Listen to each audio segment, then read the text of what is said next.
ఒక్కసారి కొమ్మూరి గోల్డ్ కి కాల్ చేయండి. తాకట్లో ఉన్న మీ బంగారాన్ని విడిపించి మార్కెట్ ప్రైస్ కి వాళ్ళు కొనుక్కుని మిగతా డబ్బులు మీకు ఇచ్చేస్తారు. హాయ్ హలో నమస్తే, నేను మీ పవన్ బేస్వాడ. వెల్కమ్ టు మనం టీవీ. మనతో పాటు సీనియర్ జర్నలిస్ట్ కట్టా కార్తిక్ గారు ఉన్నారు. అయితే రెడ్ బుక్ కి కౌంటర్ బుక్ గా బ్లూ బుక్ రాబోతుందా? మాజీ మంత్రి రోజా చేసినటువంటి వ్యాఖ్యలు ఎలా చూడాలి, విశ్లేషణ తీసుకుందాం. అన్న నమస్తే. నమస్తే పవన్. ఎస్, ఇప్పుడు నేను చెప్పినట్టుగా రెడ్ బుక్ కి కౌంటర్ బుక్ గా బ్లూ బుక్ రాబోతుందా? ఎందుకంటే ఏపీలో రెడ్ బుక్ పాలన నడుస్తూ ఉందని ఆరోపించినటువంటి వైసీపీ నేతలే, ముఖ్యంగా వైసీపీ మాజీ మంత్రులే ఈరోజు అధికారుల పేర్లు మేము బ్లూ బుక్లో రాసుకుంటాం అని చెప్పేసి మాజీ మంత్రి రోజా చేసినటువంటి వ్యాఖ్యలు ఎలా చూడాలి ఏంటి? Red book versus blue book, okay, అంతే కదా. సో ప్రజలందరి దగ్గర ఒక నోటు బుక్ ఉంటుంది. వాళ్ళు ఇంతకన్నా భేదాలు ప్రజలు. అది నోటు బుక్కా ఓటు బుక్కా? అది ఓటు వచ్చినప్పుడు ఓట్ బ్యాంక్, అది ఓకే, ఓట్ బ్యాంకు. ఆ నోట్ బుక్లు అన్ని రాసుకొని తమ ఓట్ బ్యాంక్ రూపంలో ఏ పార్టీకి ఏ నాయకుడికి ఎలా బుద్ధి చెప్పాలో అలా బుద్ధి చెప్తారు. సరే, ఎనివే రోజా మీడియా ముందుకు వచ్చింది. రెడ్ బుక్ రాజ్యాంగం నడుస్తుంది, అక్రమానస్తులు నడుస్తున్నాయి, వేధింపులు నడుస్తున్నాయి, చట్ట వ్యతిరేకంగా ప్రభుత్వం పోతూ ఉంది, మమ్మల్ని వేధిస్తూ ఉంది. ఇవన్నీ కూడా మేము నోట్ చేసుకుంటున్నాం, రెడ్ బుక్కి కౌంటర్గా బ్లూ బుక్ ఒకటి తయారు చేస్తున్నామని ఆమె చెప్పింది. ఓకే, అంతకుముందు జగన్మోహన్ రెడ్డి గారే మరి వైట్ బుక్ అని చెప్పేసి అన్నారు. వైట్ బుక్ బ్లూ బుక్ ముందు వారు క్లారిటీ తెచ్చుకోవాలి ఫస్ట్. అంటే వాళ్ళ పార్టీలో జెండాలు ఎన్ని కలర్లు ఉంటాయి, బుక్లు పెట్టుకుంటారేమో పాపం, దాని ఏముంది. అదే బుక్లు ఎక్కువైనాయి అంటున్నాను. సరే, ఎనీవే ఏ బుక్ అనేటువంటిది వాళ్ళు క్లారిటీ తీసుకోవాలి ఫస్ట్ పాయింట్. రెండోది, రోజా గారు ఇప్పుడు ఎక్కడున్నారు? బయట ఉన్నారా, జైల్లో ఉన్నారా? రోజా గారు బయటే ఉన్నారండి. బయటే ఉన్నారు కదా. నిజానికి రెడ్ బుక్ రాజ్యాంగమే అమలవుతుంది అనుకో, రోజా గారు ఎక్కడ ఉండాలి? అక్కడ మామూలుగా అయితే ఈ పార్టీకి అరెస్ట్ అయ్యి జైల్లో ఉండాలి. ఎందుకు? కక్ష సాధింపులు గనక జరిగితే, వేధింపులు గనక జరిగితే, అక్రమారస్తులు గనక జరిగితే, అక్రమారస్తుల్లో రోజా పేరు ఉండదా? ఖచ్చితంగా ఉంటుంది, ఖచ్చితంగా ఉంటుంది. అరెస్టు చేద్దామని వైసీపీ నాయకులు 10-15 మంది పేరు రాసుకున్నాను అనుకో, వాళ్ళు ఉండే పేర్లు రోజా పేరు కూడా ఒకటి టాప్ 10లో ఉంటుంది అంటారా? కానీ ఆమె ఎందుకు ఇంకా బయట ఉంది?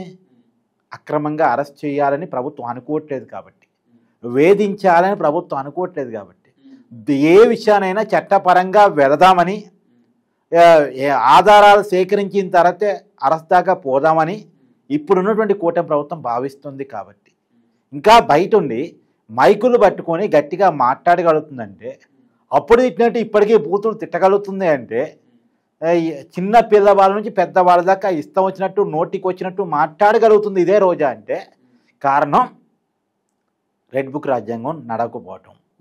వాళ్ళ భాషలో చెప్తున్నాను. కేవలం భారత రాజ్యాంగం ప్రకారం మాత్రం పద్ధతిగా, స్లోగా అయినా పర్లేదు కానీ పద్ధతిగానే పోవాలని ప్రభుత్వం భావించడం. ఇంకా ఈ కూటమి కార్యకర్తలు ఏమనుకుంటున్నారు? ఏంటి అరెస్టులు తొందరగా జరగట్లేదు, ఆర్కే రోజా ఎందుకు బయట ఉన్నారు, అనిల్ కుమార్ యాదవ్ ఎందుకు బయటకున్నారు, తర్వాత పేరు నాని ఎందుకు బయట ఉన్నారు, అంబటి రామం ఎందుకు బయట ఉన్నారు, కొడా నాని ఇంకెందుకు బయట ఉన్నారు? వీళ్ళందరూ చాలా తప్పులు చేశారు కదా, నోట్లు వచ్చినట్టు మాట్లాడారు కదా, ఇష్టం వచ్చినట్టు వ్యవహరించారు కదా, మరి వీళ్ళందరినీ అరెస్ట్ చేయాలి కదా. ఇప్పుడు ఏకంగా వైసీపీ అధినేత జగన్మోహన్ రెడ్డి గారిని ఎప్పుడు అరెస్ట్ చేస్తారు? తర్వాత వైఎస్ అవినాష్ రెడ్డి గారిని ఎప్పుడు అరెస్ట్ చేస్తారు? ఇట్లా అధికారం మాదే, జీవితకాలం అధికారం మాదే, జగనే బతుకున్నంత కాలం ముఖ్యమంత్రి అనుకోని ఇష్టారీతను ఇష్టం వచ్చినట్టు రెచ్చిపోయారు కదా. అవినీతి చేశారు, అక్రమాలు చేశారు, బెదిరింపులు చేశారు, రౌడీజాలు చేశారు, ప్రజల్ని భయభ్రాంతులకు గురి చేశారు, చివరికి ప్రజల వ్యక్తిగత భూములు కూడా లాక్కునే ప్రయత్నం చేశారు కదా. మట్టిని తిన్నారు, ఇసుకను తిన్నారు, కంకర తిన్నారు, ఆ తర్వాత గనులు తిన్నారు, మద్యం తాగారు. వీళ్ళు చేయని స్కామ్ అంటూ ఏమీ లేదు కదా.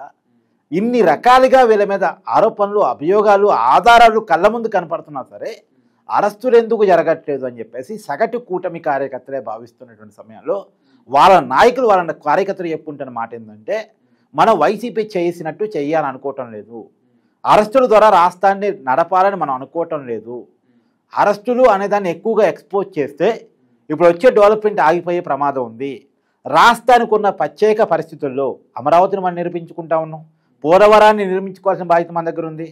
అంటే అమరావతి నిర్మించబడాలన్నా, పోలవరం నిర్మించబడాలన్నా కేంద్రం నుంచి, తర్వాత బయట వ్యక్తుల నుంచి అప్పులు కావాలి, నిధులు కావాలి. కాబట్టి ఇవన్నీ మనకు కావాలి. తర్వాత అమరావతి రాజధాని నిర్మించబడాలంటే అక్కడ కంపెనీలు రావాలి, తర్వాత ప్రపంచం మొత్తం దాన్ని అగ్రీ చేయగలగాలి, తర్వాత వైజాగ్ లాంటి సిటీలో మనం అనేక పరిశ్రమలు పట్టుకొని రావాలి, రాష్ట్ర వ్యాప్తంగా కూడా అనేక పరిశ్రమలు నిర్మించాలి. ఈ నిర్మించడం ఫలితంగా ఉద్యోగాలు క్రియేట్ చేయాలి, ఉద్యోగాలు క్రియేట్ చేయడం ఫలితంగా సంపద క్రియేట్ చేయాలి, సంపద క్రియేట్ చేయడం ఫలితంగా ఆంధ్రప్రదేశ్ అభివృద్ధిని ప్రపంచవ్యాప్తంగా మనం చాటాలి. భారతదేశంలో ఆంధ్రప్రదేశ్ కంటూ ఒక అడ్రస్ మనం ఉంచాలి. ఎందుకంటే కొత్త రాష్ట్రంగా ఉంది కాబట్టి, ఇంకా రాజధాని లేని రాష్ట్రంగా ఉంది కాబట్టి అంతా మనం క్రియేట్ చేసుకోవాలి ఇన్ఫ్రాస్ట్రక్చరు. దాని మీద మన ఫోకస్ ఉండాలి తప్ప అరెస్టుల మీద ఫోకస్ ఉంటే అసలుకే ఎసరు వస్తుంది. అయితే ఇక్కడ ఏ అంటే అమరావతి, పి అంటే పోలవరం, ఏ అంటే అభివృద్ధి అని చెప్పేసి మీరు చెప్తా ఉన్నారు.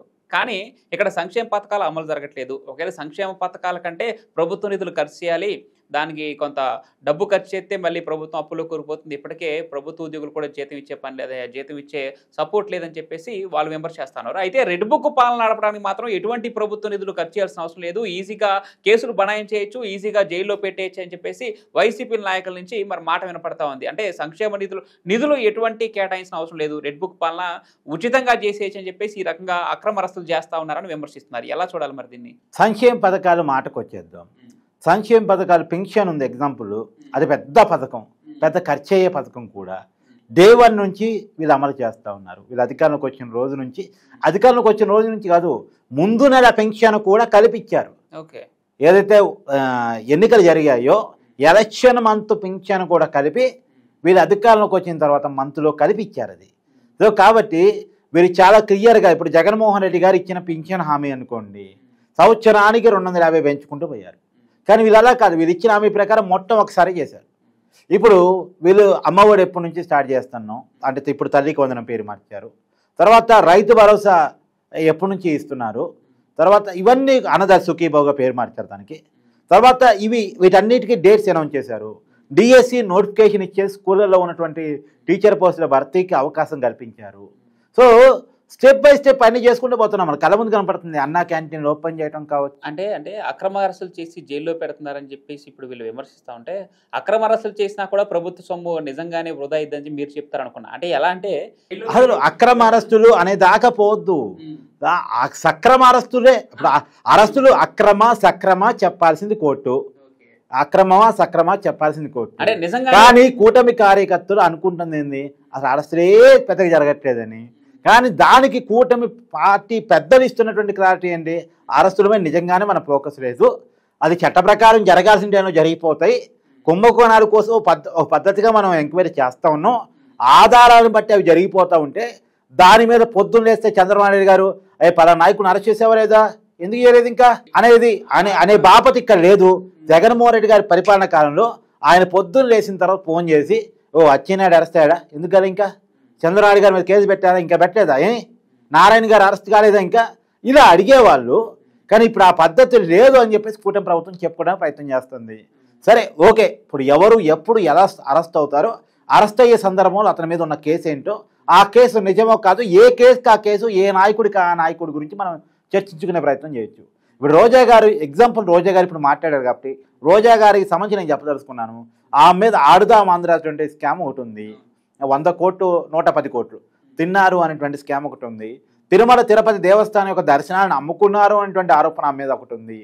తర్వాత ఆ నియోజకవర్గంలో సంబంధించినటువంటి అనేక కాంట్రాక్టులు ఏలు పెట్టారని ఒకటి ఉంది. తర్వాత రుచికొండ ప్యాలెస్ నిర్మాణానికి పర్యాటక శాఖ మంత్రికి ఆమె బాధ్యురారనేటువంటిది ఒకటి ఉంది. సో ఈ రెండింటి మీద కూడా క్రమక్రమేణా ఎంక్వైరీ జరుగుతూ ఉన్నాయి. కాకపోతే అది ఒక్క శాఖతో ముడిపడిన అంశాలు కాదు, అనేక శాఖలతో ముడిపడ్డ అంశాలు కాబట్టి ఆ కొద్దిగా ఎంక్వైరీ లేట్ అవుతూ ఉంది.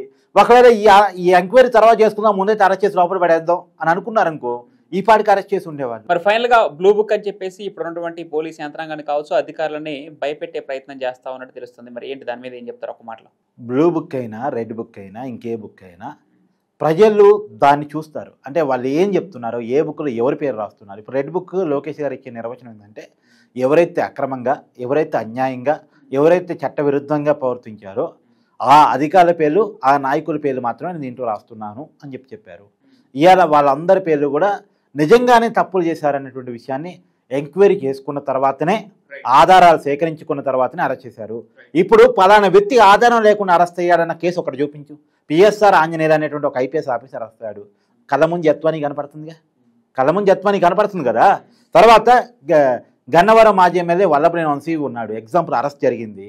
సత్యవర్ధన్ అనేటువంటి వ్యక్తి దళిత వ్యక్తి కనపడుతున్నాడు కదా, కిడ్నాప్ చేయబడ్డ వ్యక్తి కనపడుతున్నాడు కదా. పిన్నెల్లి రామకృష్ణారెడ్డి అరెస్ట్ అయ్యాడు, బద్దలు కొట్టిన ఈవీఎం కళ్ళ ముందు కనపడుతుంది కదా. ఇప్పుడు నందిగాం సురేష్ అరెస్ట్ అయ్యాడు, టీడీపీ ఆఫీస్ మీద దాడి కనపడుతుంది కదా. ఇవన్నీ ఇప్పుడు ఇది విజువల్ లేదండి, ఇది నేను చూడలేదండి, ఇది కనపట్లేదండి, లేకుండా అరెస్ట్ చేశారండి అని ఒక కేసు చూపించి, ఒకటి ఫలానా వ్యక్తి అక్రమంగా అరెస్టు చేయబడ్డాడండి, ఎలాంటి ఆధారం లేకుండా అరెస్ట్ చేశారండి అనేటువంటిది ఒకటి చూపించు. ఇప్పుడు పోసానికి ఇష్టమల్లి అరెస్ట్ చేయబడ్డాడు, అతను బోతులు తిట్టంగా నువ్వు విన్నావా లేదా? జర్నలిస్ట్గా విన్నావు కదా, వీడియోలు ఉన్నాయి కదా, ఇప్పటికీ యూట్యూబ్లో అవైలబుల్ కదా. సో నేరం కనపడుతుంది కదబ్బా, ఇంకా ఆ నేరం కళ్ళ ముందు కనపడుతున్నప్పుడు కూడా అరెస్ట్ చేయొద్దా? రైట్ రైట్ చూద్దాం. ఇంకా ముందు ముందు ఇలాంటి అక్రమ అరెస్టులని వీళ్ళు ఎన్ని విమర్శలు చేస్తా ఉన్నా కూడా రెడ్ బుక్ పాలనలో కేవలం అవినీతికి చట్టవిరుద్ధంగా వెళ్ళిన అధికారుల పేర్లు మాత్రమే రాయబడ్డవి. దానికి తగినట్టుగానే చట్ట ప్రకారమే రెడ్ బుక్ పాలన అంటే ఏమి లేదు మళ్ళీ అట్లా క్లారిటీ బుక్. రెడ్ బుక్ అనేటువంటిది ఒక అంచనాగా రాసుకున్న బుక్, ఎవరెవరు చట్టవిరుద్ధంగా రాశారనేటువంటి అది అధికారులకు ఇస్తారు. దాంట్లో ఎవరి పేర్లు ఉన్నారో ఆ అధికారులు వాళ్ళని నిజంగానే వీళ్ళు తప్పు చేశారు ఇది ఎంక్వైరీ చేసుకుని కేసులు పెడతారు, ఎంక్వైరీ చేసి అరెస్టులు చేస్తారు. రైట్, చట్ట ప్రకారమే తగిన సాక్ష్యాధారాలతోనే ఇప్పుడు అరెస్టులు జరుగుతున్నాయని చెప్పేసి కూటమి ప్రభుత్వం చెబుతోంది. చూద్దాం ముందు ముందు ఏం జరగబోతోందో. Thank you.